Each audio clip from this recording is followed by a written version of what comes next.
Hola amigos, bienvenidos una vez más a Casa Noaj, comunidad noájida en la provincia de Buenos Aires, República Argentina. Nuestro guía espiritual es el Moré Yohanan Besma, que Dios lo guarde y lo bendiga siempre, le dé salud, le dé mucha vida. Estamos en una nueva edición y en un nuevo episodio de reacciones. En este video vamos a reaccionar a una conferencia del rabino Ariel Groisman, que el tema es muy interesante, es un tema que todo el mundo siempre se está preguntando y es el tema de los sueños. ¿Qué son los sueños? ¿Qué pasa con los sueños? Antes de continuar te voy a pedir que te suscribas a nuestro canal, que dejes comentarios, que nos des un like, que active la campana para cada vez que nosotros sumamos un video te esté llegando. Como siempre decimos y nos gusta decir, de esta forma estás ayudando a difundir la Torá y los 7 preceptos universales. Estamos para ver esta disertación del rabino Ariel Groisman. Es un video que está grabado hace más de 10 años. Su tecnología no es muy buena, su imagen no es muy buena. Hemos tratado de mejorar la imagen lo más que pudimos.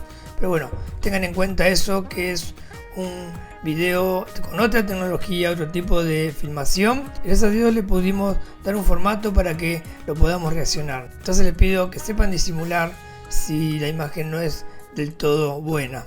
Pero bueno, lo más importante acá es el mensaje. ¿Qué son los sueños? Esta conferencia se llama El poder de los sueños.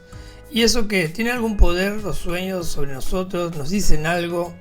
¿Predicen cosas? ¿Cuántas preguntas hay sobre los sueños? ¿Tenemos que hacerle caso a lo que soñamos? ¿Por qué soñamos? Porque hay gente que sueña siempre cosas feas. Porque hay gente que no se acuerda de los sueños, por ejemplo. Todas estas preguntas siempre le están dando vuelta.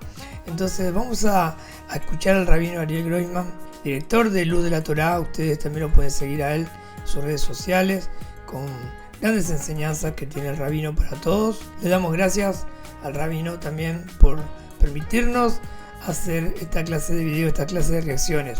Ya tenemos episodios de la vida de Jesús según los sabios de Israel. Ustedes lo pueden buscar en nuestro canal. También tenemos el mal de ojo, otro tema, 3 videos del mal de ojo que tuvieron mucho éxito. Y bueno, ahora estamos con el poder de los sueños. Otra cosa que les quiero decir antes de empezar es que este video lo vamos a dividir en 2 partes. Entonces, esta es la primera parte del poder de los sueños. Así que sin perder más tiempo, escuchamos al rabino Ariel.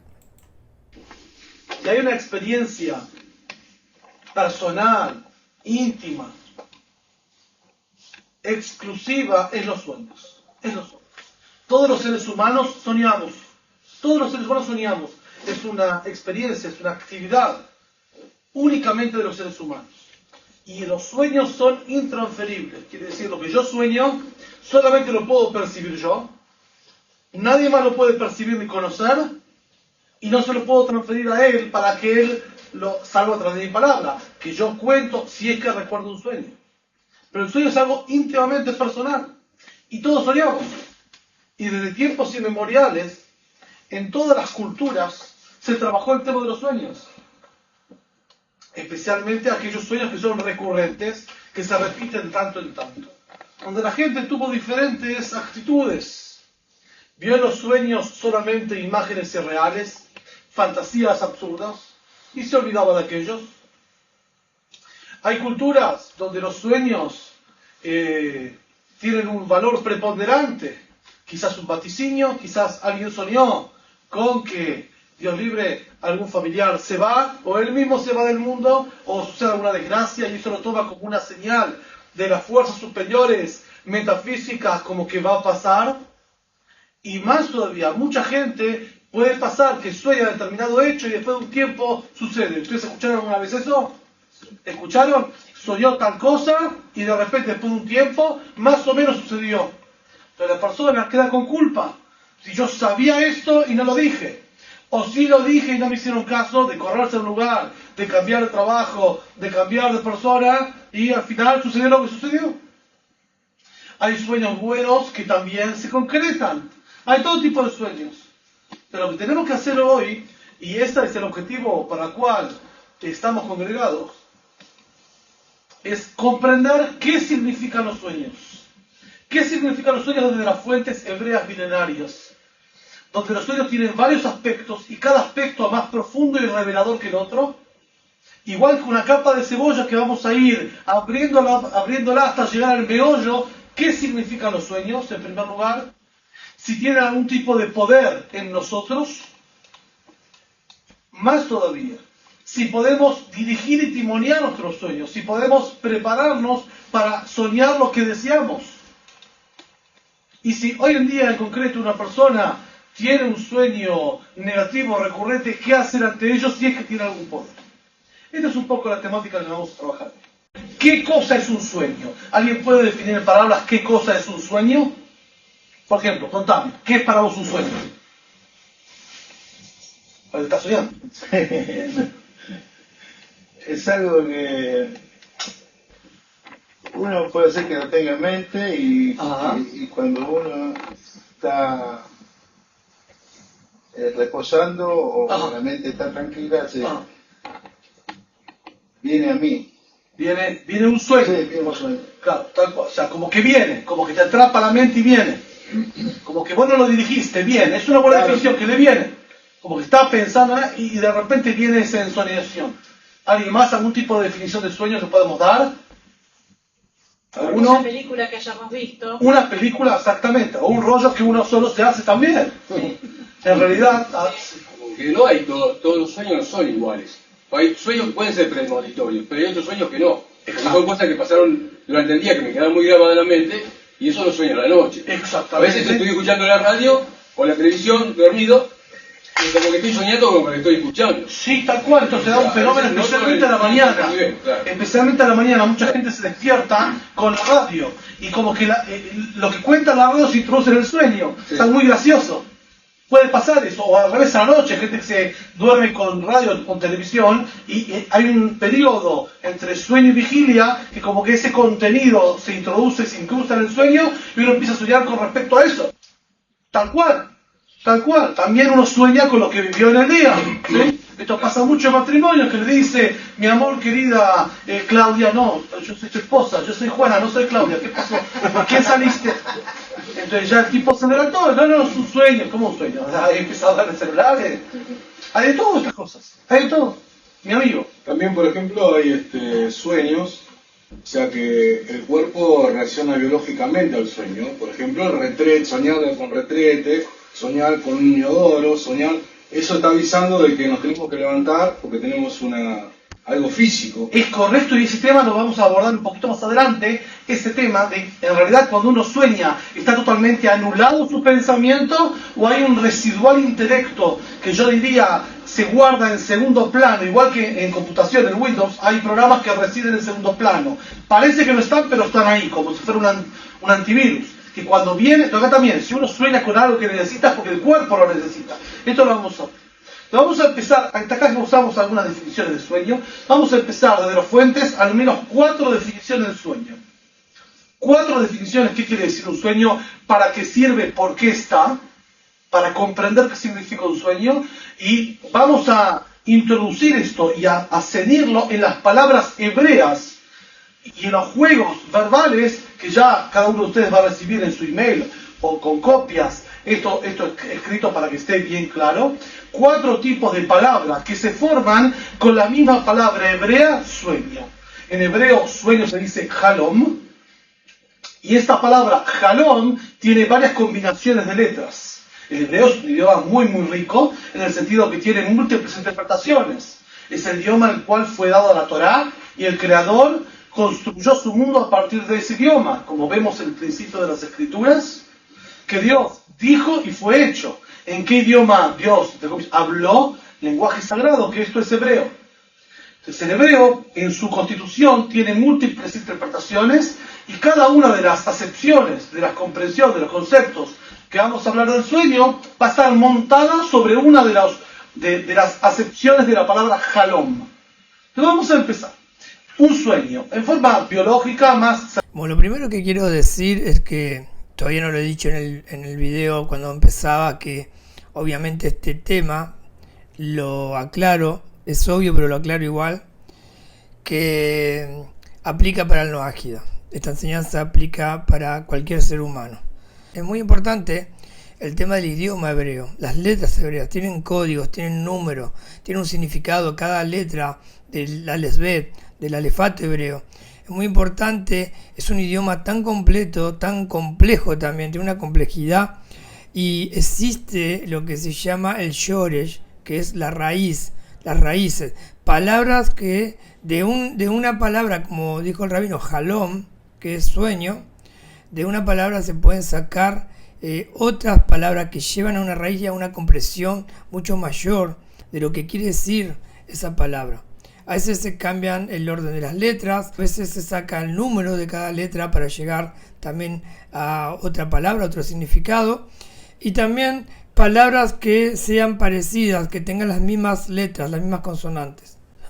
Todo esto hace que esas palabras formen una familia, como que están familiarizadas por algo, por el número, por las letras, y esto te va a ayudar a entender algo más profundo sobre esa palabra. Sobre esa palabra, Halom, y sus derivados, sus raíces, va a estar trabajando el rabino Groisman con este tema. Sacando lo físico, ¿qué significa un sueño?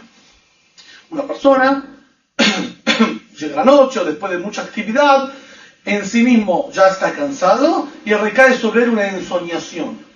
La ensoñación vira en que las capacidades vitales caen, es decir, se desploma literalmente, y todas las capacidades y sentidos que lo vinculan con su exterior, por ejemplo, la visión, el oído, el tacto, empiezan a perder fuerza. Los ojos se empiezan a cerrar, los oídos ya empiezan como a zumbar, a aturdirse porque ya se está durmiendo, él mismo se queda más quieto, reposa, baja la temperatura del cuerpo y recae sobre él en soñación y duerme. Las capacidades vitales que lo conectan con el exterior se nulifican, se repliegan, no funcionan. ¿Qué sí funcionan? Las capacidades que no tienen que ver con el exterior, por ejemplo la digestión. Cuando uno duerme, la digestión sigue funcionando, la respiración sigue funcionando. Todos los procesos biológicos que dependen de uno mismo solamente, estos siguen funcionando. Cuando uno duerme, la conexión con el exterior se desenchufa, por decirlo de una forma, y uno duerme.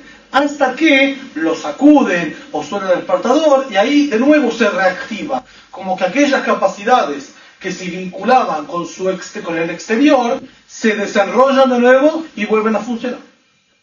Esto es básicamente el concepto de sueño desde el punto de vista biológico.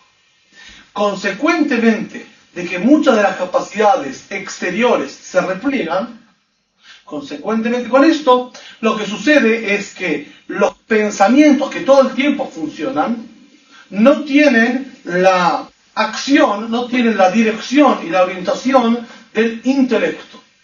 El intelecto es el comando central del cuerpo. Ese está dormido. Si está dormido, ¿qué sucede? Los pensamientos aparecen, pero aparecen en forma desordenada, en forma no coherente. No coherente, imagínense ustedes una empresa. Una empresa que hay diferentes niveles de escalafón, de manager, de gerente, gerente general, hasta el presidente. Imagínense que todos estos, los que dirigen todos estos puestos, se quedan dormidos. Los empleados no saben qué hacer. Tienen que trabajar, pero nadie les dice qué hacer, cómo hacer, dónde hacer. Entonces cada uno va para acá, va con un expediente, se mueve para acá, se mueve para allá, en forma no coordinada. Entonces cada uno aparece en un piso que no le corresponde, en un escritorio que no es de él. Lo mismo los pensamientos en el momento del sueño. Cuando uno sueña, ¿qué aparece? Imágenes borrosas, difusas, distorsionadas, sin ningún hilo coherente. Totalmente imágenes surrealistas. ¿Por qué? Porque la capacidad fundamental, que es el intelecto, está dormido. Entonces los pensamientos corren, pero corren sin ningún hilo conductor. Esto es una definición casi enciclopédica de qué significa un sueño. Ahora bien, el Talmud, la base de la tradición oral del pueblo hebreo, nos cuenta una definición gráfica. El sueño, entre otras cosas, es una sextava parte, es decir, una parte de 60 de la muerte. Imaginémonos, ¿qué es muerte? Muerte significa que el espíritu de vida, el alma, se retira del cuerpo. Por lo tanto, todas las capacidades vitales absolutas mueren. Cuando el alma se retira, el cuerpo, con sus capacidades, con sus talentos, con sus sentidos sensoriales, extrasensoriales, se desenchufan y caen. No funcionamos. No funcionamos. Por definición, la muerte es un estado irreversible. Irreversible. Imagínense una 60ª parte de eso, de la muerte. Eso es lo que experimentamos todos los días, ante un cuerpo dormido, que no expresa, ni se conecta, ni interactúa con el exterior. ¿Vos qué decís? Está dormido. Muchas veces, lamentablemente, gente muy grande, duermen y ya duermen el sueño eterno, digamos, se van durmiendo. Entonces, el cónyuge, alguien lo despierta pensando que estaba muy dormido, o que había tomado una pastilla y se durmió. Al fin y al cabo descubre que no, que Dios se lo llevó. Pero en realidad, este concepto de que las capacidades interiores se repliegan para descansar, renovarse, etcétera, etcétera, es una 6ª parte de la muerte, es decir, 1 en 60 de la muerte. ¿Y por qué debe haber esto? ¿Qué sentido tiene? Entonces, este era el primer mensaje. Imaginémonos que no haga falta dormir. No haga falta dormir. Imaginémonos. De hecho, ¿cuántos seres humanos en el mundo hay? 7.000 millones. ¿Cuánto duerme un ser humano promedio? 7 horas, 6 horas y media, 7 horas, 8 horas, depende. Es una pérdida absoluta de tiempo. Creo que es el recurso humano más desperdiciado. 7.000 millones por 7 todos los días se van. ¿Cuánto es? Un montón de tiempo. De horas hombre. 49.000 millones de horas hombre se pierden dormir. ¿Por qué el Creador hizo algo así? El primer mensaje de esto es... si no dormiríamos, no cortaríamos biológicamente entre un día y otro día, sería todo un presente continuo. No habría break entre medio. Por lo tanto, si un día nos fue mal, un día nos comportamos mal, no tendríamos posibilidad de reparar, porque eso malo nos perseguiría siempre. El hecho de dormir y cortar biológicamente entre un día y otro, que se corta con el sueño, nos permite tomar conciencia. Hoy actuamos mal, hoy pensamos mal, hoy hablamos mal contra lo que tiene que ser, contra el prójimo, contra el Creador. Ok, tengo la oportunidad de entrar en una situación que es una mínima muerte. ¿Qué significa? Yo voy a dormir, ese día se va a acabar, se va a morir, al día siguiente renazco nuevo. El sueño nos hace acordar que todos tenemos fecha de vencimiento. Siempre pedimos al Creador hasta los 120 años, que todos tengamos mucha vida y mucha salud, pero todo se va. Entonces, el hecho de dormir nos hace recordar que en un día también nosotros vamos a ir. Entonces, mejor tomar conciencia y recordar esto. Ahora, ¿qué pasa? Pasa lo siguiente. Qué buen ejemplo el rabino da acá con el tema del tiempo, las horas que uno duerme, y que te da una nueva posibilidad. Cada día son nuevas tus misericordias. Qué bueno que está esto del parate, ¿no? Porque Dios hizo que el hombre, si bien necesita también físicamente, biológicamente, que paremos para renovar las fuerzas, Dios también podría haber hecho que sigamos de largo, que no tengamos esa necesidad de dormir. Pero todo es tan perfecto y cada día, quiero hacer hincapié en esto, que cada día tenemos una nueva oportunidad. No son días continuos, sino que cada día son nuevas tus misericordias, como dice la Escritura, y cada día tengo la posibilidad de nuevo de reparar y de hacer las cosas bien. Entonces, si te está saliendo algo mal, si en un día cometiste algo malo esta noche, cuando te vas a dormir, decirle a Hashem, decirle a Dios, quiero cambiar, no quiero seguir haciendo lo que estoy haciendo. Desde mañana, que es un día nuevo, quiero comenzar a cambiar mi vida. De a poco voy a ir cambiando mi vida, día tras día, comprometerme con Dios cada día para que podamos ser mejores. La gente siempre piensa que su vida va a ser como una novela. La novela empieza, tiene un desarrollo, un desenlace y un final. O sea, uno siempre se ve el grande viejo. Hay que ver si va a llegar. ¿Quién asegura que va a llegar? Dios libre, que nunca sepamos. Pero cualquier momento hay un accidente de tránsito, 22 personas por día se van del mundo y bueno, puede tocar. Se van de Argentina por día, por accidente de tránsito se puede ir. O se puede ir por enfermedad, o se puede ir por otras cosas. Pero la vida queda trunca. ¿Cuántos jóvenes hay que se mueren? ¿Cuánta gente de mediana edad hay que se muere? ¿Cuántos seres humanos que son grandes, pero no muy grandes, también se van? Entonces, el primer hecho de dormir nos recuerda qué vamos a hacer en positivo con nuestra vida mañana. ¿Qué vamos a hacer? ¿Vamos a decidir tener una vida mejor o no? ¿Vamos a retornar de las cosas y pedir perdón de las cosas que hicimos mal o no? Entonces, el primer tema.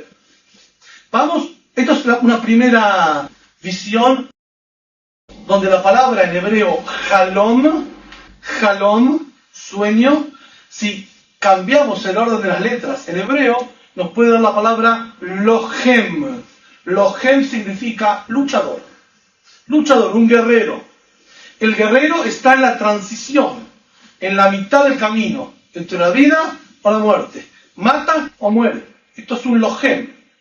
El sueño está entre la vigilia y el sueño.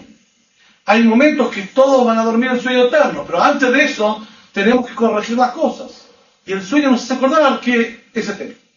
Entonces es un tema. Avancemos un poquito más y tomo lo que el Señor dijo. Que, ¿tu nombre era? Carlos. Lo que dijo Carlos, que muchas veces uno sueña, el contenido del sueño tiene que ver con necesidades biológicas. Él sueña con algo de baño, de agua, es porque el cuerpo está llamando a despertarse para ir al baño. Esto pasa mucho. El Creador es tan sabio que hizo el cuerpo humano muy inteligente. Mujeres embarazadas, antes de parir, ya se levantan varias veces a la noche a orinar, todo eso. ¿Eso por qué? Porque después del parto van a tener que levantarse cada 2 horas por el bebé. El Creador lo prepara de antes. Así se acostumbran a levantarse temprano. Y así hay varias cosas más. Pero bueno, lo que sucede lo siguiente. En el sueño dijimos que suceden varios procesos. Uno de los procesos es los pensamientos constantemente fluyen. De hecho, el sueño se presenta como energía neuronal, actividad eléctrica en las neuronas. Esto lo pueden ver con el estudio, que hay un estudio de sueño. Cuando alguien tiene problemas de respiración o apneas, hace un estudio de sueño, que le pone todo tipo de electroencefalogramas en la cara, y ahí se toma hasta la más mínima reacción. Acá tenemos un doctor, que se toma hasta la más mínima reacción de la actividad neuronal eléctrica que sucede en las neuronas. Quiere decir que el sueño es un pensamiento, son pensamientos no coordinados por el comando central.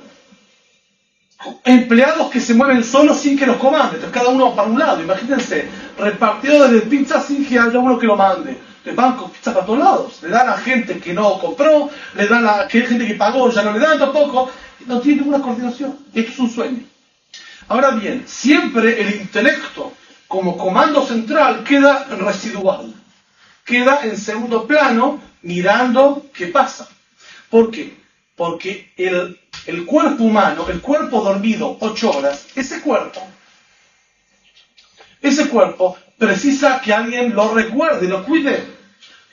Imagínense una cosa, una persona duerme. Generalmente la gente no se cae de la cama.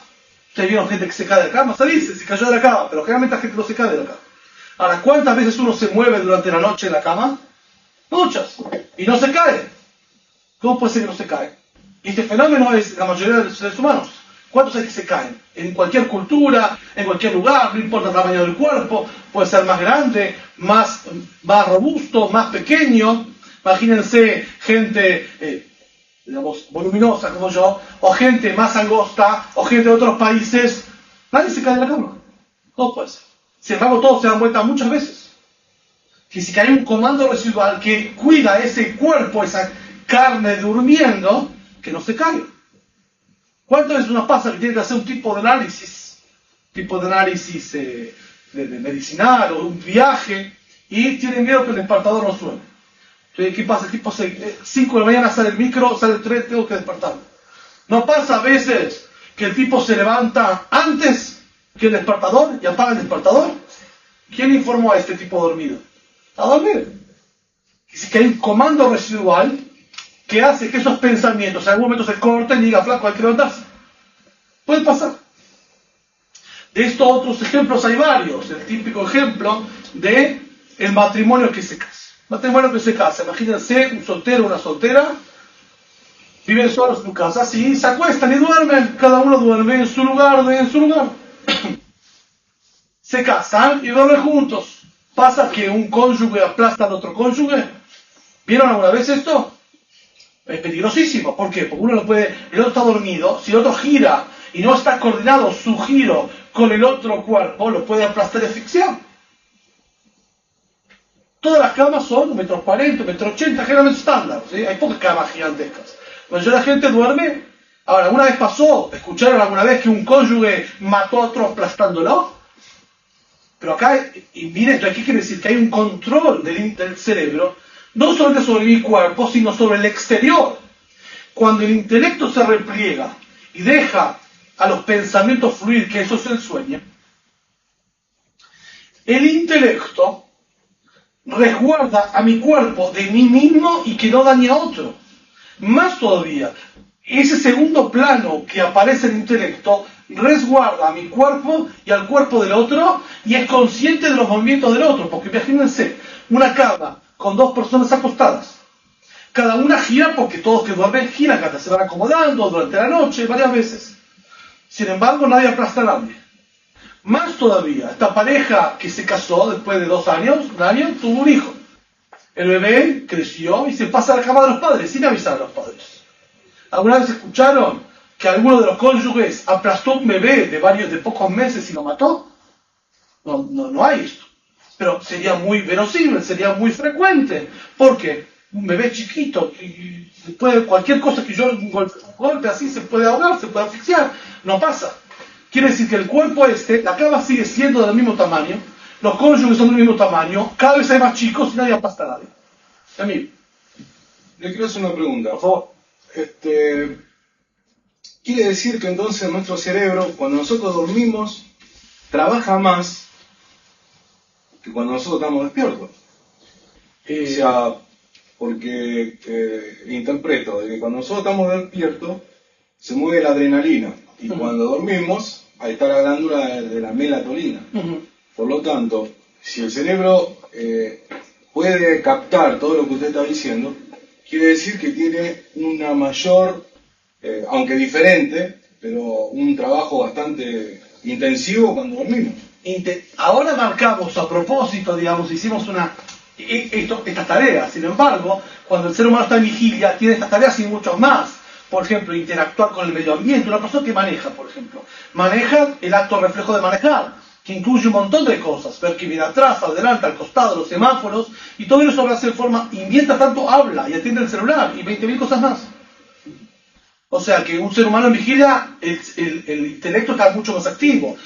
La novedad que trajimos es que incluso durmiendo también está replegado y atento a lo que pasa con las pocas funciones vitales que están ahí, digamos. Lo que tiene que hacer el intelecto es cuidar y resguardar al cuerpo, que no dañe a otro, percibir si hay un peligro latente, o si recuerda que tiene que despertarse a tal hora. Las funciones son mínimas. Yo diré una cosa, un ejemplo más gráfico. Tenemos serenos de día y serenos de noche, como un edificio como este. Sereno de día hay mucho más movimiento y actividad. Tiene que recibir cartas, abrir la puerta constantemente. De noche tiene una actividad más pasiva. Digamos, los carteros no vienen de día, es diferente. Entonces, el cerebro de día es como el sereno de noche. El sereno de noche es como el cerebro de noche, digamos, justo se da el juego de palabras. Esto es una de las interpretaciones de qué es un sueño. Avancemos un poquito más. ¿Qué cosa más es el sueño?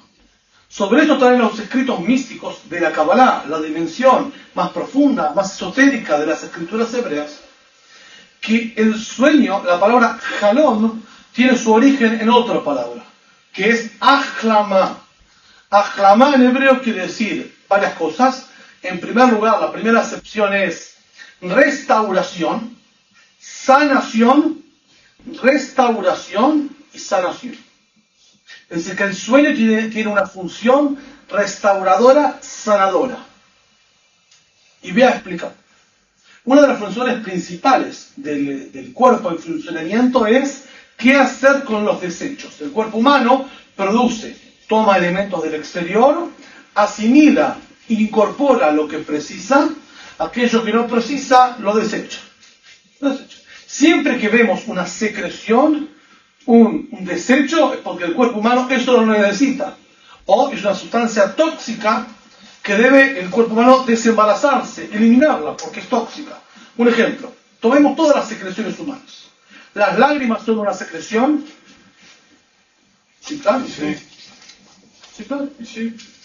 La orina, ni que hablar, que es una secreción. La transpiración es una secreción. ¿Sí? Polución nocturna en los hombres es una secreción. Sí, obvio. ¿Qué más es secreción en el ser humano? El estornudo es una secreción. Sale de él, sí. El bostezo. Un bostezo es una secreción. Siempre que hay un elemento tóxico o dañino o que está de más, el cuerpo humano se las arregla para expelerlo, excretarlo, ese es el término, secretarlo. Lo secreta, lo elimina. Veamos, cuando hay una emoción muy fuerte, ¿qué sucede? Enseguida un ser humano llora. ¿Por qué llora? ¿Qué tiene que ver la lágrima con la emoción fuerte? Esa emoción fuerte precisa tener una válvula de escape. Si no llora, el famoso dicho popular dice, lo que uno no llora para afuera, inunda por dentro.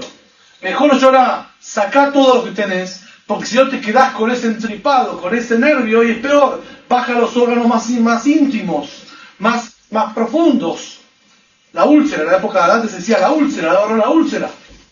¿Qué es la úlcera? Nervios que no fueron expresados, no fueron hablados, no fueron liberados, ni llorados. En la época de antes los hombres no lloraban. ¿De dónde iba? A la úlcera. Hoy en día hay otros efectos, ¿sí? Hay muchos efectos psicológicos, el estrés, ataque del pánico, todo esto.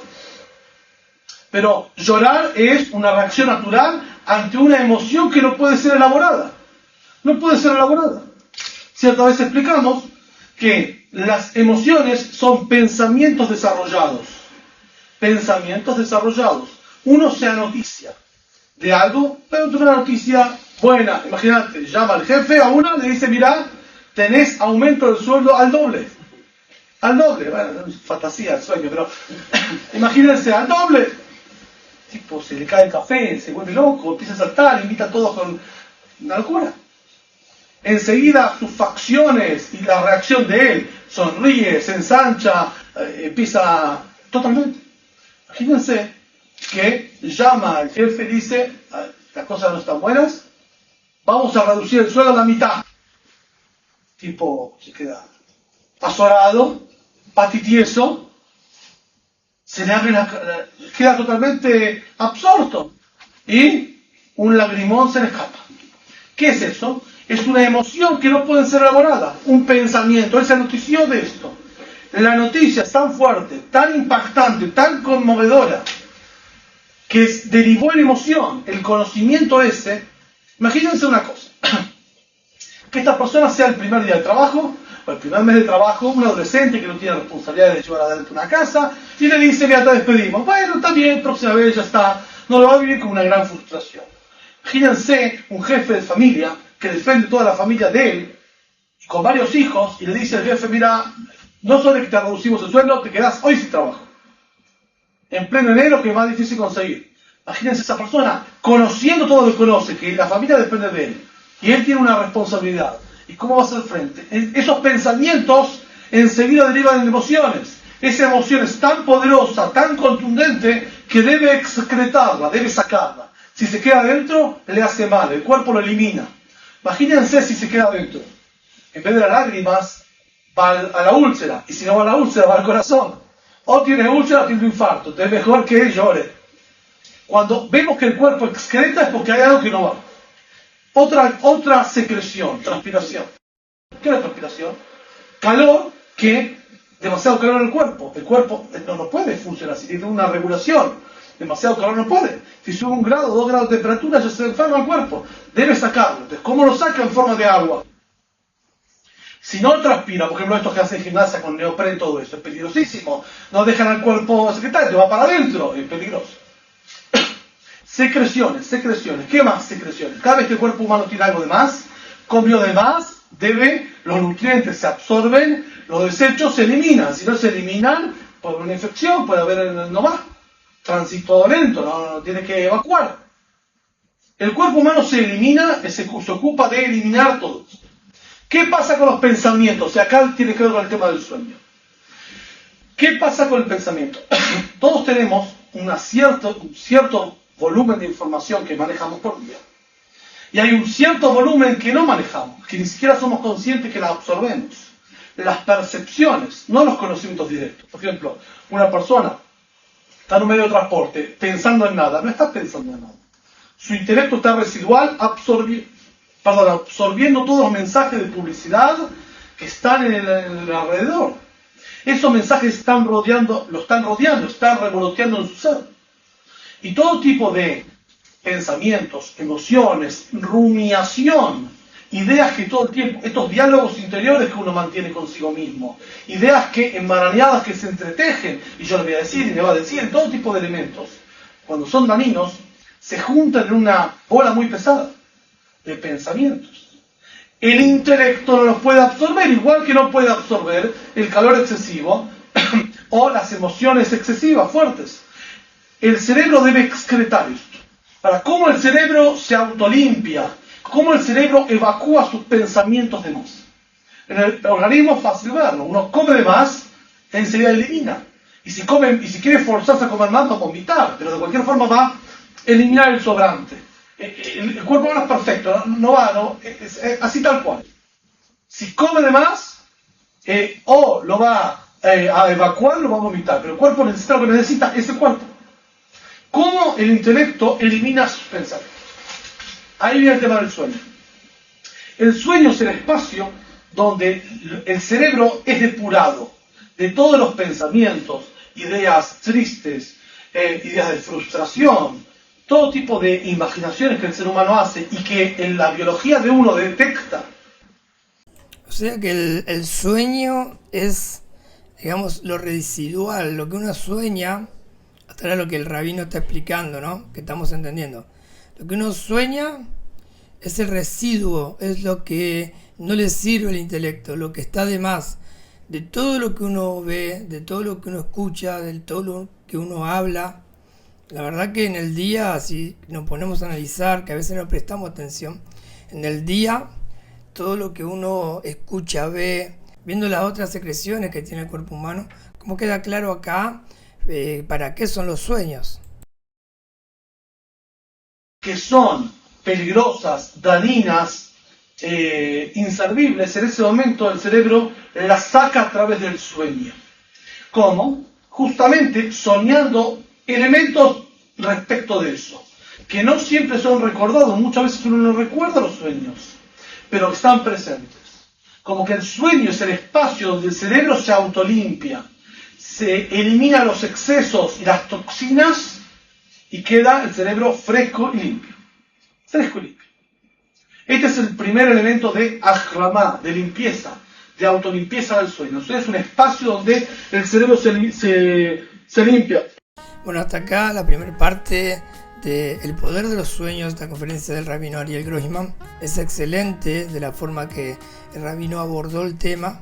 Primero, que es un sueño biológicamente, científicamente. Luego profundizó con la Kabbalah y con las palabras hebreas, que una partecita del alma cada noche se retira de nuestro cuerpo. Todos estos pensamientos, todo lo que vivimos, todo lo que hablamos, todo lo que vemos, va a ser algo residual a la noche cuando nosotros dormimos, descansamos en forma de sueños. Hasta ahí la primera parte del poder de los sueños con el rabino Ariel Grossman. La segunda parte ya vamos a ver si estos sueños tienen que ver con profecías, si le tenemos que hacer caso, si viene a ser también un tipo de premonición, si debemos creer en los sueños o cuando alguien sueña algo, te lo cuenta, qué hacer. Y también si podemos dominar los sueños, si nosotros podemos dirigir los sueños, si soñamos, si podemos llegar a soñar lo que nosotros realmente queremos. Esta va a ser la segunda parte del poder de los sueños con el rabino Ariel Grossman, lector de Luz de la Torá. Ustedes lo pueden seguir, como ya habíamos dicho, en sus redes sociales. Hasta acá vamos a dejar este video y ya en los próximos días vamos a estar reaccionando a la segunda parte de este muy interesante tema con el rabino Ariel Grossman. Entonces me despido. Este ha sido un episodio más de reacciones de Casa Noaj Argentina. Nos vemos en el próximo video. Muchas gracias por todo. Chau.